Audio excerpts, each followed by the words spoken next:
अस्सलाम वालेकुम नाज़रीन, आप देख रहे हैं उर्दू पॉइंट। और मैं कहाँ पर खड़ा हूँ ये आप देख सकते हैं। पूरे पंजाब से जो बलदियाती क़यादत है वो यहाँ पर इकट्ठी हो चुकी है। और ये एक जो गाड़ी है इस पे वो लोग हैं जिन्होंने सैकड़ों वोट लिए हैं और जिसे कहा जाता है कि सही क़यादत, सही मानों में ये क़यादत है जो पूरे पंजाब को देख रही है।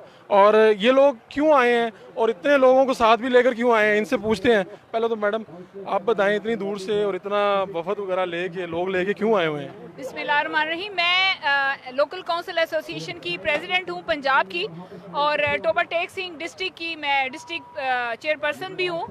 तो हम लोग जो हमारे लोगों ने हमें 5 साल के लिए चुना था और अभी 2 साल और तकरीबन 4 माह भी नहीं गुजरे हैं कि ये नई नाम नहाद आने वाली जमहूरियत हुकूमत ने हम लोगों को हमारे घर भिजवा रही है। तो अगर ये इसी तरह चलना है तो हर दफ़ा बल्दियात ही पर क्यों शब खून मारा जाता है? जो भी हुकूमत आती है उसके लिए बड़ा इजी और बड़ा करनवाला होता है पंजाब इसकी बल्दियात के इदारे। इसी तरह अगर ये समझते हैं कि इदारे होने नहीं चाहिए तो मैं तो ये पंजाब असम्बली के मेंबरान से भी कहती हूँ जिन्होंने कल ये एक्ट पास किया, फिर आप लोग भी अपने घरों को चले जाओ। आप लोग फिर क्यों शोर मचाते हो कि हमारे... आप समझती हैं कि आप बाख्तियार हैं? देखिए बाख्तियार, अगर ये समझते थे हमें बाख्तियार नहीं तो हम कोई सिलेक्टेड लोग तो नहीं थे। हमारे लोगों ने हमें इलेक्ट करके भिजवाया था। आप बाख्तियार हैं? नहीं, बहुत हद तक हम लोग बाख्तियार थे, लेकिन देखिए परफेक्ट तो खुदा की जात है। इसमें अमेंडमेंट भी की जा सकती थी, इसमें काफी सारी रिफॉर्म्स लाई जा सकती थी। ये क्या तुक है कि लोगों के बनाए हुए मेंबरान को आप यकलख्त एक साइन करें और घरों को भिजवाएं? एक तासुर है आप लोगों को, कहीं ये डर तो नहीं है कि अगर ये टेन्योर मुकम्मल किए बगैर दोबारा से इलेक्शन हो गए तो आप लोग दोबारा जीत नहीं पाएंगे?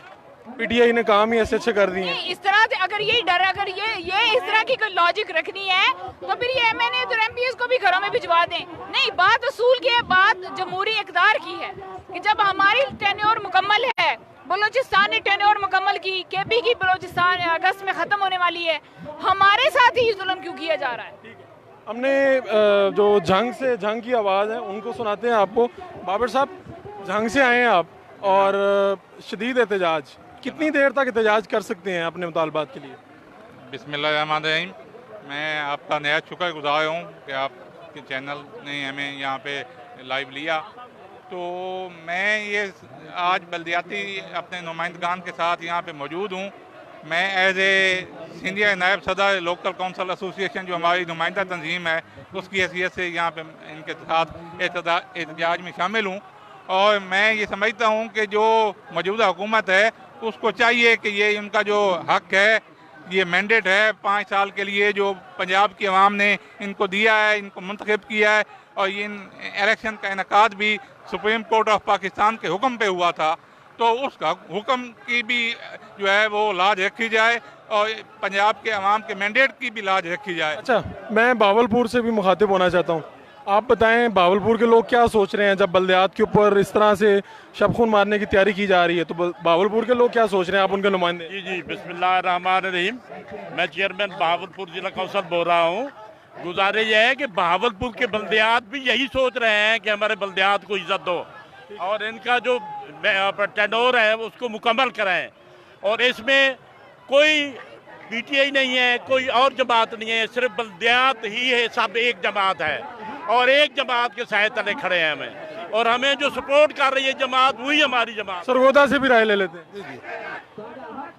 सुप्रीम कोर्ट के ऑर्डर पे इलेक्शन हुए हैं तो हम चाहते हैं कि क्यों इसको तोड़ें। ये जो तब्दीली के नारे लगाते हैं तो तब्दीली ले आए ना इस दफ़ा, जो कहते हैं हर हुकूमत बल्दियात को ख़त्म कर दी है, तो आप तब्दीली ला के दिखाएं, हम आपकी तब्दीली जो है उसके मुंतज़िर हैं। खानेवाल में तो वैसे ही मतलब इतने वुज़रा वहाँ से आते हैं, इतने ताकतवर लोग वहाँ पर रहते हैं, उसके बावजूद आप लोगों को अपने इख्तियारात के लिए यहाँ पर आना पड़ता है। बिस्मिल्लाहिर्रहमानिर्रहीम। बदकिस्मती ये है बल्दियाती इदारों के साथ कि कभी भी जमहूरी हुकूमतों ने बल्दियाती इदारों को बर्दाश्त नहीं किया। अगर ये खुदा न खास्ता जैसे कि ये इक़दाम होने जा रहा है तो ये 6ठी दफ़ा होगा पंजाब की हिस्ट्री में कि जमहूरी हुकूमतों के ही दौर में बल्दियाती इदारों को ख़त्म किया जाता है। ये एक इंतहाई अलमिया है। हम हुकूमत से ये मतलब है डिक्टेटरशिप से तो कोई गिले शिकवे नहीं। यही तो अफसोस की बात है कि हमेशा आमरों ने ही बल्दियाती इदारों को मजबूत किया है और जमहूरी इदारे जब भी बरसर इक़्तिदार होते हैं तो वो बल्दियाती नवाज शरीफ साहब ने मजबूत किया।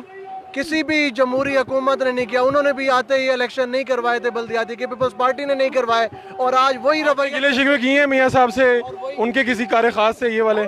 जी बिल्कुल, यही गिले हमारे तमाम जमहूरी कुव्वतों से। मैं यही कह रहा हूँ कि तमाम जमातें बल्दियाती लोगों को बर्दाश्त नहीं करती, वो कभी बल्दियाती इदारों के हक में ही नहीं रहे।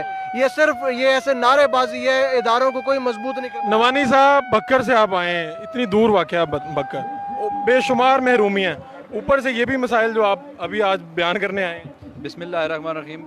हमारा जो डिस्ट्रिक्ट है वो दूर दराज का इलाका है। जब भी बल्दियात मुकम्मल तौर पे फ़ाल होता है, हमारे अवाम उस वहाँ पे खुशहाल होते हैं, क्योंकि उनके जो मसाइल हैं वो उनकी दहलीज़ पे हल होना शुरू हो जाते हैं। लेकिन इस दफ़ा जो पहले जब भी हुआ, पूरे पाकिस्तान के बल्दियात पे शब खून मारा गया। इस दफ़ा जो अलमिया है वो ये है कि KP का बल्दियात मुकम्मल होने जा रहा है, और बलूचिस्तान का जो बल्दियात है वो मुकम्मल हो चुका है। सिंध वाले बल्दियात जो है वो मुकम्मल होने को जा रहा है, और सिर्फ शब खून जो मारा जा रहा है वो पंजाब के साथ मारा जा रहा है। शेख नवाज अकरम साहब झांग से, चेयरमैन म्यूनसिपल कमेटी। शेख साहब, मुझे ये बताएं कि मुस्लिम लीग नून ने क्या वाकई इख्तियारात दिए थे बल्दियाती नुमाइंदों को? सर, मुस्लिम लीग नून के टाइम में इख्तियारात उस तरह नहीं थे, लेकिन फिर भी कम अज़ कम हम लोगों के पास हमारी पावर्स थी कि हम अपने काम टेंडर्स करवा सकते थे, छोटे मोटे मामलात जो थे, डे टू डे अफेयर्स वो चला सकते थे। लेकिन इलेक्शंस में जो ये काम रुके, आज तक आप देखें इलेक्शन को हुए कितना अरसा हो गया, उसको उसी तरह रोका गया है। यहाँ एक बात समझने की है, हम अपनी कुर्सियों के लिए नहीं आए, हम यहाँ निज़ाम को बचाने के लिए आए हैं। निज़ाम बचाने के लिए आए हैं। बिल्कुल निज़ाम। आपको ये लगता है कि अगर ये बिल ना लाया जाए तो फिर ये बल्दियाती इदारे सही तरह से इख्तियारात नीचे मुंतकिल हो रहे हैं इन्हीं इदारों के जरिए? सुप्रीम कोर्ट के अंदर हमारी रेट दायर हो चुकी है, उसमें हमने अपने सारे जो हमारे मसाइल से उनको हमने लिखा है, और हमें बड़ी उम्मीद है चीफ जस्टिस से कि वो उसको एड्रेस करेंगे, और इंशाल्लाह नेक्स्ट वीक आप देखेंगे हमें हमारे इख्तियारात मिलेंगे, हमें हमारे प्रॉपर फंड्स दिए जाएँ, हमें नए बंदे भर्ती करने दिए जाएँ, और जो छोटे मोटे हमारे मामलात हैं, डे टू डे अफेयर, उनको चलाने दिया जाए। हमें किसी गवर्नमेंट से और कुछ नहीं चाहिए। कुछ नहीं चाहिए। ये वो मुतालबात हैं जो ये लोग कर रहे हैं। और अगर मेरे कैमरामैन आपको वो पीछे से दिखा सकें, जो मंजर है इस वक्त, पूरे पंजाब के बल्दियाती जो नुमाइंदे हैं वो यहाँ पर खड़े हैं। ये ताल्लुक चाहे शुमाली पंजाब से हो या जनूबी पंजाब से हो, पूरे पंजाब के बल्दियाती नुमाइंदे जिन्होंने अवाम से सैकड़ों वोट लिए हैं, वो यहाँ पर आए हैं, और रोना क्या रो रहे हैं कि उनको इख्तियारात नहीं दिए जा रहे, उनकी मुद्दत नहीं पूरी होने दी जा रही। और ये जो सारा मंजर आप अभी इस वक्त देख रहे हैं, ये पंजाब असम्बली के सामने, पाकिस्तान के सबसे बड़े सूबाई ऐवान के सामने का मंजर है, जहाँ पर एहतजाज हो रहा है और मुसलसल एहतजाज हो रहा है। और ये वो माल रोड है, ये वो शाहरा है जहाँ पर 144 भी है, लेकिन 144 का क्या एहतराम हो रहा है, और 144 का पास किस तरह से कर रहे हैं बल्दियाती नुमाइंदे। बल्दियाती नुमाइंदों के आपके जो मुतालबात हैं वो हमने आपको सुनाए, और आने वाले दिनों में ये एहतजाज शिद्दत अख्तियार कर जाएगा। अभी अपने मेज़बान फ़ारूक शहबाज बड़ाइच को पंजाब असम्बली के सामने से इजाज़त दीजिए। अल्लाह निगहबान।